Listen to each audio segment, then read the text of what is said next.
नमस्कार। आज की ऑनलाइन क्लास में आपका स्वागत है। आज हम कक्षा 10 के विज्ञान का पाठ जनन के कुछ परीक्षा के लिए उपयोगी प्रश्न हल करेंगे। पहला प्रश्न है, निम्नलिखित में से कौन सा एक यौन संचरित रोग है? एड्स, सुजाक, गोनोरिया, उपरोक्त सभी। तो उपरोक्त सभी जो रोग हैं वो यौन संचरित रोग हैं। इस प्रश्न का उत्तर ऑप्शन नंबर 4 होगा। एड्स का क्या कारण है? जीवाणु, विषाणु, प्रोटोजोआ, कवक। तो ये वायरस से होने वाला रोग है, तो ऑप्शन नंबर 2 इसका सही उत्तर होगा। एड्स के फैलने का क्या कारण है? असुरक्षित यौन संबंध, अप्रमाणित रक्त का उपयोग, HIV संक्रमित मां से शिशु में। उपरोक्त सभी। तो बच्चों, उपरोक्त सभी कारणों से जो एड्स एक व्यक्ति से दूसरे व्यक्ति में फैल सकता है, तो ऑप्शन नंबर 4 इसका सही उत्तर। निम्नलिखित में से कौन सी विधि जन्म दर को नियंत्रित करने के लिए उपयोगी है? तो उपरोक्त तीनों विधियां जो है जन्म दर को नियंत्रित करने के लिए उपयोगी हैं, तो ऑप्शन नंबर 4 इसका सही उत्तर। प्लेसेंटा कहाँ पर दशा होता है? ग्रीवा, योनि, गर्भाशय, अंडवाही का। तो गर्भाशय के अंदर दशा होता है, तो ऑप्शन नंबर 3 इसका सही उत्तर। प्लेसेंटा का क्या कार्य है? विकसित हो रहे शिशु का पोषण प्रदान करना, शिशु द्वारा उत्पादित व्यर्थ पदार्थों को बाहर निकालना, माँ के शरीर से प्रतिरक्षी शिशु में स्थानांतरित करना। उपरोक्त सभी। प्लेसेंटा के उपरोक्त सभी कार्य हैं, तो इसका उत्तर जो ऑप्शन नंबर 4 होगा। मानव मादा के यौन मार्ग से हर माह रुधिर व म्यूकस के निष्कासन को क्या कहते हैं? रजोधर्म, निषेचन, लिस्मानिया, कै और कै दोनों। तो इसका उत्तर जो ऑप्शन नंबर 1 होगा, रजोधर्म। भ्रूण पूर्ण शिशु से विकसित होने में कितना समय लगता है? 270 दिन, 240 दिन, 210 दिन, 300 दिन। तो इसका ऑप्शन नंबर 1 सही होगा, 270 दिन। एकल जीव के प्रजनन की कौन कौन सी विधि हैं?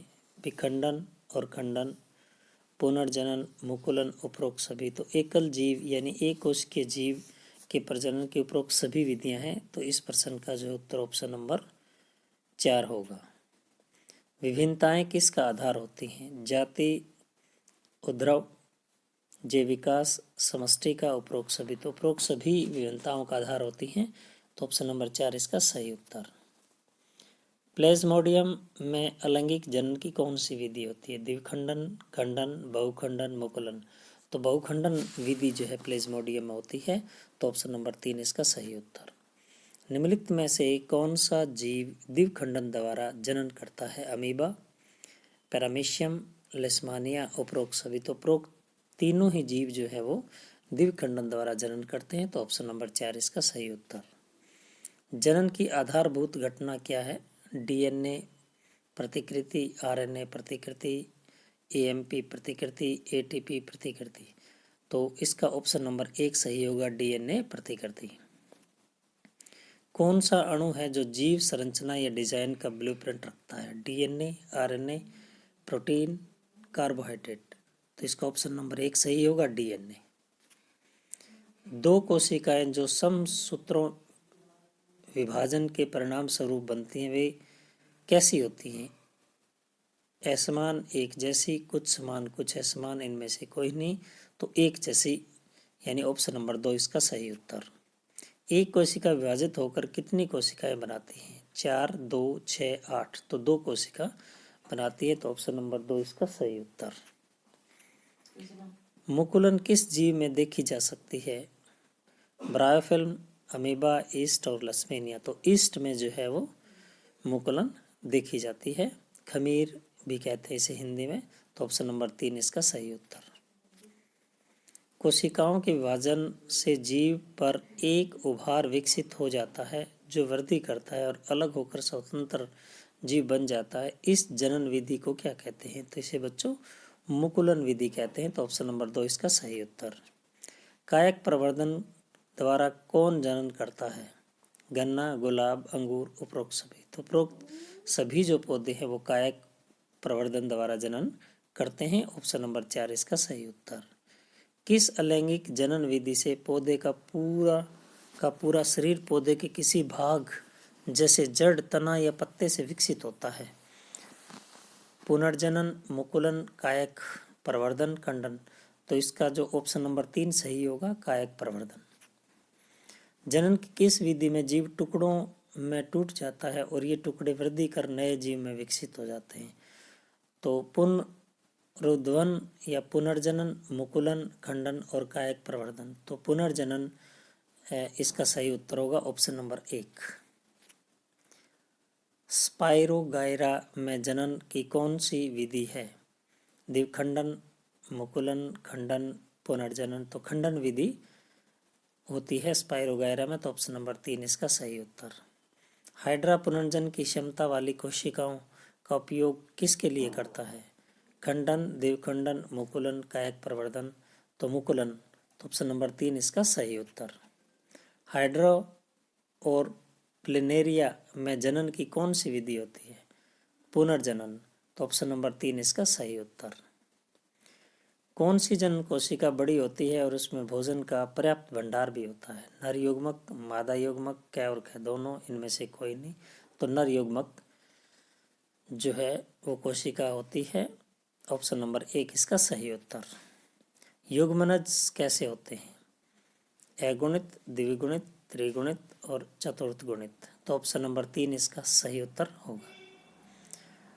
आवर्त बीजी के जननांग किस में अवस्थित होते हैं? फल, पुष्प, पत्ते और जड़। तो पुष्प के अंदर होते हैं, यानी ऑप्शन नंबर 2 इसका सही उत्तर। मादा युग्मक कैसी जनन कोशिका है? छोटी, गतिशील, बड़ी, कै और ख दोनों। तो इसमें कै और ख दोनों जो है उत्तर आएंगे, ऑप्शन नंबर 4 इसका सही उत्तर होगा। ब्राय फिल्म में कायक प्रवर्धन किसके द्वारा होता है? तने द्वारा, पत्तों द्वारा, जड़ों द्वारा, बीजों द्वारा। तो पत्तों द्वारा होता है, यानी ऑप्शन नंबर 2 इसका सही उत्तर। आलू में कायक प्रवर्धन किसके द्वारा होता है? पत्तों द्वारा, तने द्वारा, जड़ों द्वारा, फूलों द्वारा। तो पत्तों, तनों द्वारा जो है वो आलू के अंदर होता है, तो ऑप्शन नंबर 2 इसका सही उत्तर। निम्नलिखित में से किस में अधिक विभिन्नताएं उत्पन्न होती हैं?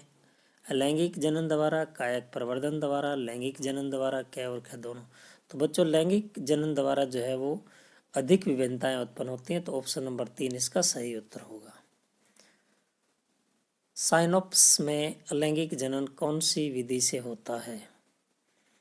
खंडन, विखंडन, मुकुलन, बीजाणु समांध। तो ऑप्शन नंबर 4 इसका सही होगा, बीजाणु समांध से राइनोपस में लैंगिक जनन होता है। पुष्प में जनन अंग कौन कौन से हैं? पुंकेसर व स्त्रीकेसर, यानी पुंकेसर और स्त्रीकेसर दोनों जनन अंग हैं, तो ऑप्शन नंबर 1 इसका सही उत्तर। बीज में भावी पौधा अथवा भ्रूण होता है जो उपयुक्त परिस्थितियों से नरोद्भिद में विकसित हो जाता है, इस प्रक्रम को क्या कहते हैं? इसे बच्चों अंकुरण कहते हैं, यानी बीज का उगना या अंकुरित होना। तो ऑप्शन नंबर 2 इसका सही उत्तर। एक पुष्प से दूसरे पुष्प तक परागकणों का स्थानांतरण किन वाहक द्वारा संपन्न होता है?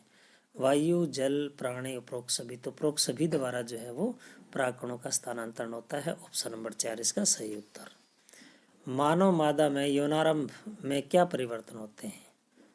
सतन के आकार में वृद्धि, रजोधर्म आरंभ होना, बाह्य जनन अंगों का विकास होना, उपरोक्त सभी। तो उपरोक्त सभी परिवर्तन होते हैं, तो ऑप्शन नंबर 4 इसका सही उत्तर। मानव नर में यौनारंभ में क्या परिवर्तन होते हैं?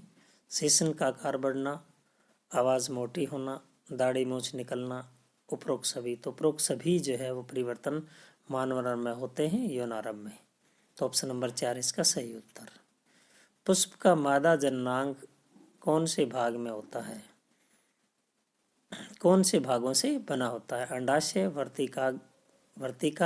वर्तिकागर, उपरोक्त सभी।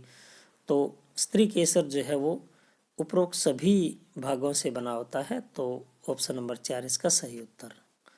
जब पुष्प में पुंकेसर अथवा स्त्री केसर दोनों उपस्थित होते हैं, तो ऐसे पुष्प क्या कहलाते हैं? उभयलिंगी कहलाते हैं, यानी ऑप्शन नंबर 1 इसमें सही उत्तर।